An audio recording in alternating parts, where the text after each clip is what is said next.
मिटिन्स, एक नर्म बली, अपने प्यार करने वाले मालिक मिसेस जेंकिंस नामी एक बुजुर्ग खातून के साथ रहती थी। उन्होंने एक आरामदेह घर का इश्तिराक किया, गर्मी और हंसी से भरा हुआ।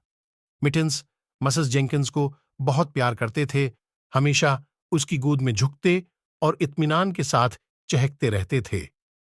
लेकिन एक दिन मिसेस जेंकिंस बीमार हो गए और अस्पताल में दाखिल हुए। मिटिन्स सब्र से इसकी वापसी का इंतजार कर रहे थे। खाली कुर्सी पर जहां मिसेस जेंकिंस बैठती थीं, नरमी से मयाने मार रही थीं। जैसे जैसे दिन हिफ्तों में बदलते गए, मिटिन्स बेचैनी में इजाफा हुआ, कुछ गलत होने का एहसास हुआ। आखिरकार जब मिसेस जेंकिंस घर आए तो वो कमजोर और कमजोर थीं। मिटिन्स ने उसे तसल्ली देने की कोशिश की, इसका हाथ हिलाया और आहिस्ता से साफ किया। लेकिन मिसेस जेंकिंस की हालत मजीद बिगड़ गई और वो जल्द ही इंतकाल कर गईं।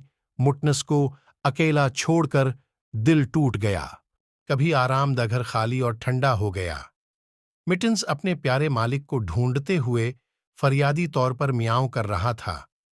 वो यादों में घरी मिसेस जेंकिंस की पसंदीदा कुर्सी पर बैठ गई और रो पड़ी।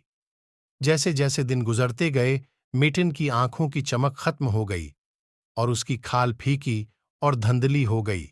पड़ोसियों ने मिटिन्स की देखभाल करने की कोशिश की, लेकिन वो खाने या खेलने के लिए बहुत गमगीन थी। उसने अपने दिन मिसेस जेंकिंस की यादों में सरगोशी करते हुए गुजारे। खाली हालों में उसके निर्म म्यानो गूंज रहे थे।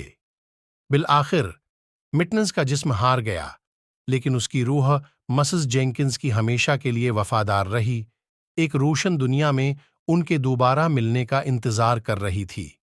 ये कहानी पालतू जानवरों और उनके मालकान के दरमियान गहरे रिश्ते और अपने प्यारे को खोने के दर्द को उजागर करती है।